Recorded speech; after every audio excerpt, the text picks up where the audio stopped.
ناظرین کرام، آج میں انشاءاللہ آپ کے سامنے متقین کے اوصاف کا ذکر کروں گا کہ اللہ رب العزت نے متقین لوگوں کے کن کن اوصاف کا ذکر کیا ہے۔ سورۃ بقرہ میں اللہ رب العزت ارشاد فرماتے ہیں، متقی وہ لوگ ہیں الذین یؤمنون بالغیب، جو بن دیکھے ایمان لے کر آتے ہیں۔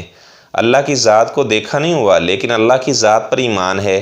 رسولوں کو، انبیاء کو دیکھا نہیں ہے لیکن اس کے باوجود انبیاء رسولوں کے اوپر ان کا ایمان ہے۔ ایسے ہی اللہ کی کتابوں کے اوپر ان کا ایمان ہے، تقدیر کے اچھے برے ہونے پر ان کا ایمان ہے۔ اس طرح جنت اور جہنم کو دیکھا نہیں ہے، آپ صلی اللہ علیہ وسلم نے بتایا ہے، قرآن مجید میں جنت اور جہنم کا ذکر ہے، تو جنت کے اوپر بھی ایمان ہے کہ اللہ تعالیٰ نے جنت بھی بنائی ہے، اور جہنم کے اوپر بھی ایمان ہے کہ اللہ تعالیٰ نے جہنم کو بھی بنایا ہے۔ جو ظالم اور سرکش لوگ ہوں گے ان کو جہنم میں ڈالا جائے گا، اور نیک لوگوں کو اللہ تعالیٰ جنت میں داخل کرے گا، ان کو اللہ تعالیٰ جزا عطا فرمائے گا، اور جو برے لوگ ہیں ان کو جہنم میں سزا اللہ تعالیٰ کی طرف سے ملے گی۔ تو بن دیکھے اللہ کی ذات کے اوپر ایمان لے کر آنا، اس ایمان کو اللہ تعالیٰ بہت زیادہ پسند کرتے ہیں۔ اسی لیے آپ صلی اللہ علیہ وسلم نے صحابہ کو فرمایا تھا، میرے صحابہ بعد میں لوگ آئیں گے، انہوں نے مجھے دیکھا نہیں ہوگا لیکن میرے اوپر ایمان لے کر آئیں گے، میری تصدیق کریں گے۔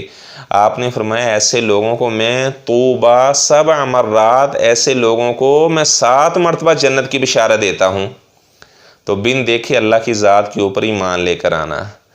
اور دوسرا وصف کیا ذکر کیا کہ وہ نماز کو وَيُقِيمُونَ الصَّلَاةَ، کہ وہ نماز کو قائم کرتے ہیں، نماز کو وقت پہ ادا کرنا، با جماعت نماز کا اہتمام کرنا، اس طرح نماز کو کبھی ضائع نہ کرنا۔ ایسا آدمی جس کی زندگی میں نماز نہیں ہے گویا کہ وہ زندہ لاش ہے۔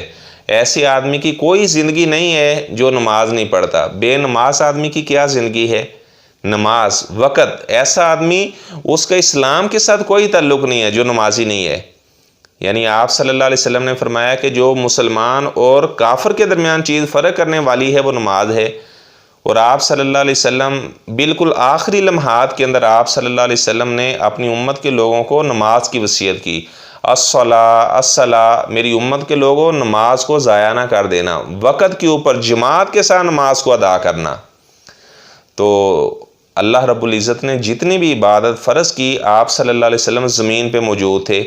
حج اللہ تعالیٰ نے فرض کیا، روزے اللہ تعالیٰ نے فرض کیے، تو آپ صلی اللہ علیہ وسلم زمین پہ موجود تھے۔ جبرائیل علیہ السلام آئے تو انہوں نے اس بات کا، یعنی آپ صلی اللہ علیہ وسلم کو کہا کہ اللہ تعالیٰ نے یہ حج فرض کیا ہے، اللہ تعالیٰ نے اس طرح رمضان کے روزے فرض کیے ہیں۔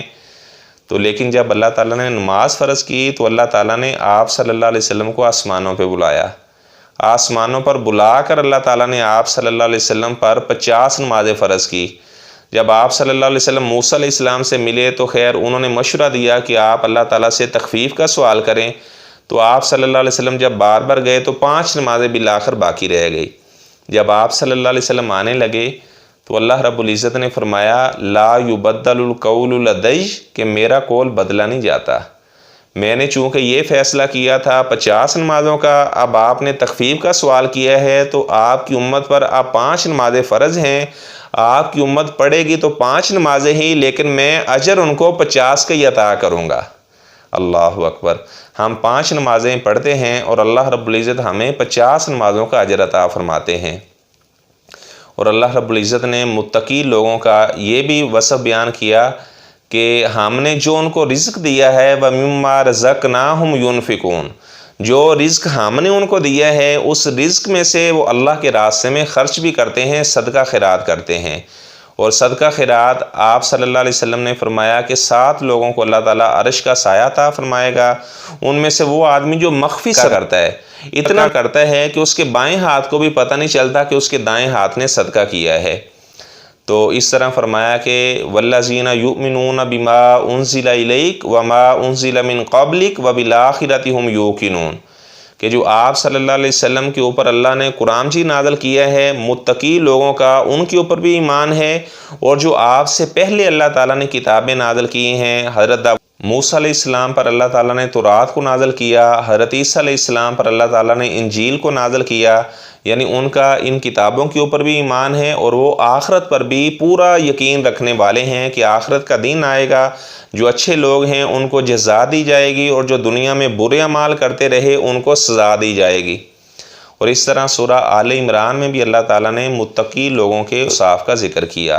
اللہ تعالیٰ فرماتے ہیں متقی وہ لوگ ہیں الذین ینفقون فی السراء والضراء، جو خوشحالی کے اندر بھی اللہ کے راستے میں خرچ کرتے ہیں، تنگ دستی میں بھی اللہ کے راستے میں خرچ کرتے ہیں۔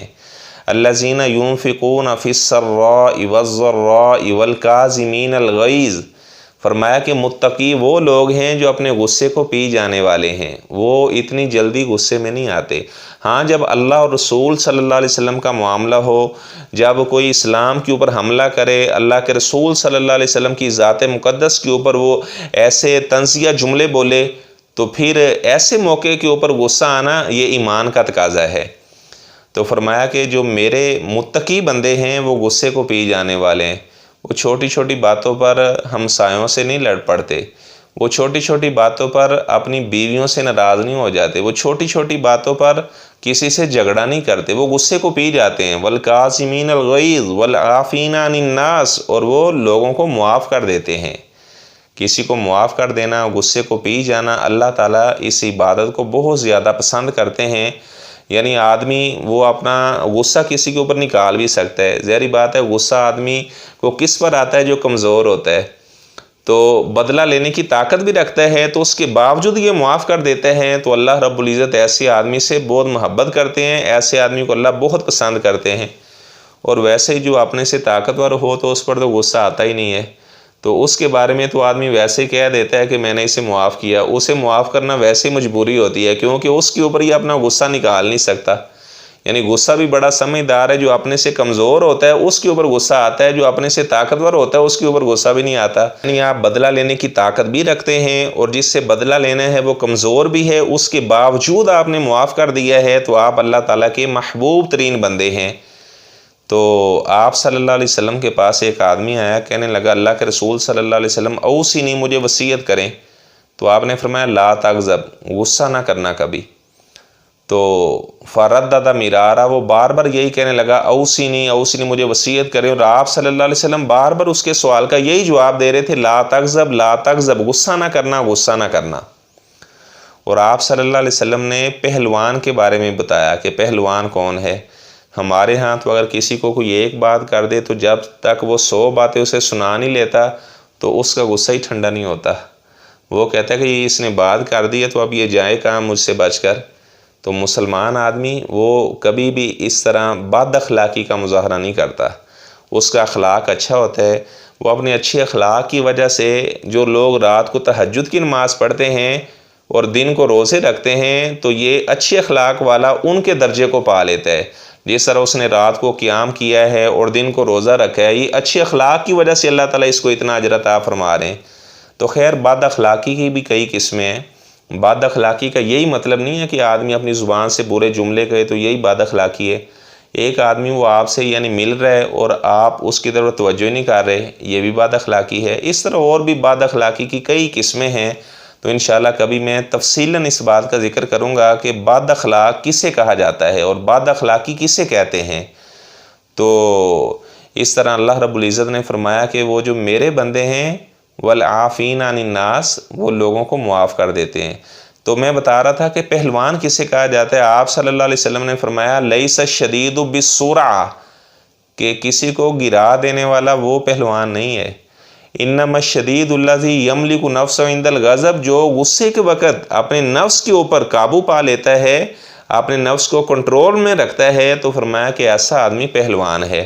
دوسرے کو گرا دینے والا، پچھاڑ دینے والا یہ پہلوان نہیں ہے۔